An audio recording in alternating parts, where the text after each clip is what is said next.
ada dinasti yang telah berjaya selama ratusan tahun runtuh karena dipicu oleh seorang wanita penyuka leci. Are you ready? Yang Kuifei atau nama aslinya adalah Yang Yuhuan adalah salah satu dari 4 wanita tercantik yang tercatat dalam sejarah Tiongkok.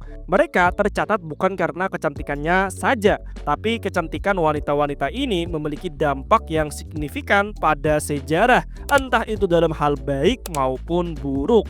4 wanita ini adalah Cixi yang hidup di abad ke-5 sebelum Masehi pada masa penghujung dinasti Zhou. Lalu ada Wang Zhaojun masa dinasti Han Barat. Ada juga Diao Chan pada masa akhir dinasti Han Timur. Dan terakhir Yang Kuifei atau Yang Yuhuan masa dinasti Tang. Mereka berempat ini dikenal dengan julukan Sida Meiren. Yang Yuhuan lahir dengan memiliki kecantikan yang sangat memikat pada masa puncak kejayaan dinasti Tang. Bahkan dikatakan bunga akan malu dan menolak mekar ketika melihat Yang Yuhuan. Bukan cuma cantik secara rupa, Yang Yuhuan juga berpendidikan, mengingat dia adalah anak pejabat dari wilayah Shu. Dia adalah bangsawan yang mendapat pendidikan dari lahir. Namun ketika ayahnya meninggal, Yang Yuhuan tinggal bersama pamannya di Luoyang. Ketika tinggal bersama pamannya, Yang Yuhuan mendapat pendidikan yang lebih baik lagi, terutama dalam hal seni. Dia ahli dalam seni pertunjukan seperti menari, bermusik, dan menyanyi. Karena pamannya yang seorang pejabat di Luoyang dan Yang Yuhuan juga memiliki pendidikan yang tinggi, Yang Yuhuan terpilih menjadi istri dari anak Kaisar Xuanzong pada masa itu, yaitu Pangeran Li Mao, putra ke-18 Kaisar. Setelah sah menjadi menantu kaisar, disinilah terjadinya skandal besar dan awal mula sebab keruntuhan dari dinasti Tang. Dinasti yang telah mencapai puncak dari kebudayaan, ekonomi, dan perdagangan setelah berdiri hampir 300 tahun runtuh. Ketika selir kesayangan kaisar yaitu Wu Huifei meninggal dunia, Kaisar Xuanzong menjadi sangat berduka atas kepergian selir tercintanya. Beberapa tahun setelah kematian Wu Huifei, Kasim istana mempertemukan sang kaisar dengan Yang Yuhuan yang pada saat itu masih istri dari anaknya. Kaisar yang melihat kecantikan Yang Yuhuan menjadi terpikat dan terpesona. Namun dalam tradisi Tiongkok kuno, menjadi hal tabu untuk mertua mengambil menantunya sebagai selir. Nah, untuk mengatasi hal ini dan menghindari kritik publik, Kaisar Xuanzong mengatur rencana agar tetap bisa mengangkat Yang Yuhuan menjadi selirnya. Li Mao disuruh untuk bercerai dengan Yang Yuhuan. Lalu Yang Yuhuan dijadikan biarawati Taois. Ini dilakukan agar Yang Yuhuan meninggalkan dan menyucikan status duniawinya. Yang Yuhuan ketika menjadi biarawati diberikan nama Taizhen yang artinya kebenaran tertinggi. Pada masa menjadi biarawati ini, Li Mao dinikahkan lagi dengan wanita yang berbeda. Setelah selesai masa penyucian sebagai biarawati, barulah Yang Yuhuan diangkat menjadi selir utama oleh Kaisar Xuanzong dan diberi gelar Kuifei. Entah kenapa rencana yang diatur oleh Kaisar Xuanzong ini mengingatkanku sama kejadian di negeriku sendiri, yang dimana orang berkuasa pada saat itu mengatur rencana sedemikian rupa agar bisa meloloskan seseorang menempati jabatan tertentu yang dimana padahal masih terhalang aturan. Yang Kuifei menjadi selir yang paling dicintai Kaisar Xuanzong, dan Yang Kuifei juga mencintai Kaisar sebagai balasannya. Itulah kenapa sang Kaisar sangat betah bersama dengan Yang Kuifei. Bahkan karena saking cintanya, Kaisar memerintahkan bawahannya untuk membawakan buah leci, buah kesukaan Yang Kuifei dari Tiongkok Selatan. Mereka yang mengangkut buah leci harus melakukan estafet kuda agar bisa terus bergerak siang dan malam demi mengantarkan buah leci dalam keadaan segar. Karena hal ini membutuhkan biaya yang sangat besar untuk logistik, tentu akan sangat membebani pengeluaran istana. Namun itu belum semuanya. Karena saking cintanya dan senangnya bersama Yang Kuifei, Kaisar jadi sering lalai dalam pekerjaan. Dulunya Kaisar Xuanzong adalah kaisar yang sangat cakap karena mampu membawa dinasti Tang menuju puncak kejayaan. Setelah bersama Yang Kuifei, semua itu sudah tidak terlihat lagi. Yang tersisa cuma kaisar pemalas yang cuma ingin bermanjaria dengan selirnya.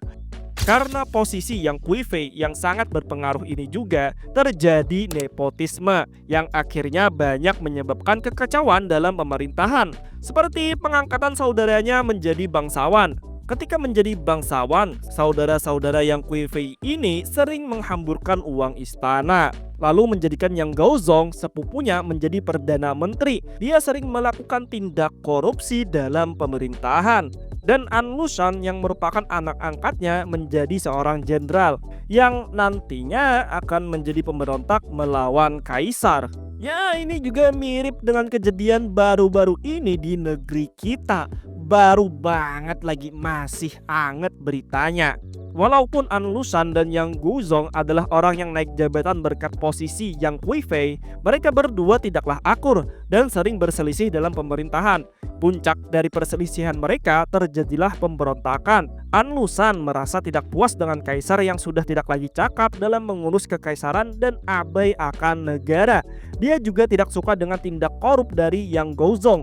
Melihat melemahnya keadaan kekaisaran memberikan celah untuk An Lushan yang telah membentuk militernya sendiri untuk melakukan pemberontakan. Pemberontakan itu dikenal dengan pemberontakan Anshi. Pasukan pemberontak bisa dengan cepat menguasai Loyang dan Chang'an, ibu kota dinasti Tang, menjadi terancam.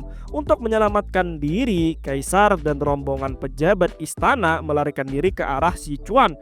Namun di tengah perjalanan mereka berhenti. Tentara yang mengawal kaisar memberontak dan menuntut pada kaisar agar menghukum keluarga Yang. Mereka menyalahkan keluarga Yang atas tragedi yang menimpa kekaisaran. Para pengawal menuntut untuk mengeksekusi Yang Gaozong. Tapi setelah Yang Gaozong dieksekusi, amarah mereka belum juga mereda. Berikutnya mereka meminta untuk Yang Kuifei dieksekusi. Kaisar yang berada dalam keadaan putus asa dan tidak banyak pilihan yang bisa ia ambil, akhirnya memutuskan untuk mengeksekusi Yang Kuifei, selir tercintanya. Yang Kuifei menerima keputusan yang diberikan. Dia mengerti keadaan sang kaisar. Walau sedih berkat cintanya pada kaisar, Yang Kuifei tidak marah ataupun menyimpan dendam. Yang Kuifei mati dengan dieksekusi gantung menggunakan kain sutra putih.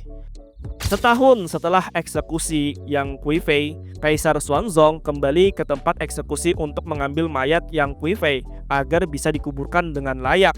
Namun ternyata mayat Yang Kuifei telah menghilang. Menghilangnya tubuh Yang Kuifei bukan tanpa alasan. Tubuhnya diambil dan digunakan oleh entitas dari luar alam semesta, yaitu Outer God. Outer God tertarik dengan Yang Kuifei walaupun dia tidak memiliki sifat kegilaan. Outer God yaitu Cituga tertarik dengan kehancuran yang disebabkan oleh kecantikan dan cinta yang dimiliki oleh Yang Kuifei. Cituga sendiri berasal dari mitologi Cthulhu, karya Lovecraft. Dia adalah entitas yang dikenal dengan The Living Flame, sangat berkaitan dengan api dan kehancuran. Cituga tertarik dengan api cinta dari Yang Kuifei yang mampu mengobarkan api pemberontakan sesuai dengan sifat dari entitas Cituga itu sendiri sebagai The Living Flame. Dengan melakukan koneksi tubuh Yang Kuifei, Cituga yang merupakan Outer God bisa bermanifestasi ke bumi melalui Yang Kuifei. Ketika Yang Kuifei yang terkoneksi dengan Outer God dipanggil sebagai servan, dia muncul dengan kelas Foreigner. Karena ahli dalam menggunakan berbagai instrumen musik, Yang Kuifei menggunakannya sebagai alat untuk bertarung. Dengan koneksi Cituga, Yang Kuifei mampu mengeluarkan api biru yang menjadi sifat dari Cituga. Ada berbagai cara Yang Kuifei menggunakan api biru Cituga. Dengan memperkuat biwa yang ia bawa dengan api biru, Yang Kuifei menggunakannya untuk menyerang dari jarak dekat. Yang Kuifei juga bisa mengeluarkan sinar laser dari serulingnya untuk serangan jarak jauh. Cituga dalam mitologi memiliki antek-antek asing sebagai perpanjangan tangannya yang disebut dengan Fire Vampire Yang Kui Fei juga memiliki kemampuan yang serupa. Dia mampu memanggil hantu-hantu yang merupakan pelayannya dulu ketika di istana. Hantu-hantu ini muncul dengan wujud api biru. Mereka adalah fire vampire bagi Yang Kui Fei. Mereka bisa digunakan untuk menyerang musuh, dan ketika Yang Kui Fei memainkan biwanya, mereka akan seperti hujan api yang menerjang musuh. Bahkan Yang Kui Fei mampu menciptakan miniatur matahari dengan api birunya. Yang Kui Fei memiliki daya pikat yang sangat kuat pada pria yang melihatnya. Skill Affection for 3000 in 1 adalah skill yang ia dapatkan karena menjadi pusat perhatian dari sang kaisar, mengabaikan 3000 selir yang ada di istana harem. Lalu ada juga skill Son of a Calamitous Star. Keberadaan Yang Kui Fei itu seperti lilin yang membakar dirinya sendiri dan juga orang-orang yang menyentuhnya. Ketika skill ini digunakan, musuh yang menyerang Yang Kui Fei akan terkena efek burn. Keadaan yang sangat menggambarkan kehidupan Yang Kui Fei. Kecantikan yang membakar orang-orang terdekatnya. Yang Kui Fei menciptakan miniatur matahari biru sebagai nobel pantasamnya. Geisoui Hyokurenri. Yang Kui Fei terbang ke angkasa dan membuka gerbang utara, menjatuhkan api biru berbentuk pilar ungu. Saking banyaknya pilar-pilar itu membentuk seperti sangkar matahari. Target yang terkena akan terbakar hangus oleh nyala api biru dari Yang Kui Fei dan Chituga.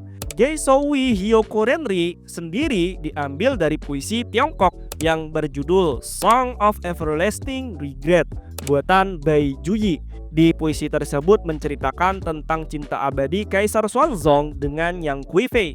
Puisi ini dianggap sebagai puisi pembawa sial karena menceritakan kaisar yang terlena akibat kecantikan selirnya sehingga membuat jatuhnya kekaisaran. Puisi ini sangat dijauhi oleh orang-orang dan akhirnya menghilang seiring berjalannya waktu. Oke, itulah cerita dari Yang Kui Fei atau Yang Yuhuan, salah satu dari wanita Sida Meiren, wanita-wanita yang memiliki pengaruh kuat dalam sejarah Tiongkok. Yang Kui Fei menjadi wanita yang membuat kaisar terlena hingga sanggup mengabaikan negaranya, sampai akhirnya negaranya jatuh dalam api pemberontakan. Memang kecantikan adalah salah satu hal yang menakutkan, mampu mempengaruhi orang-orang sekitar baik dengan sengaja maupun tidak disengaja.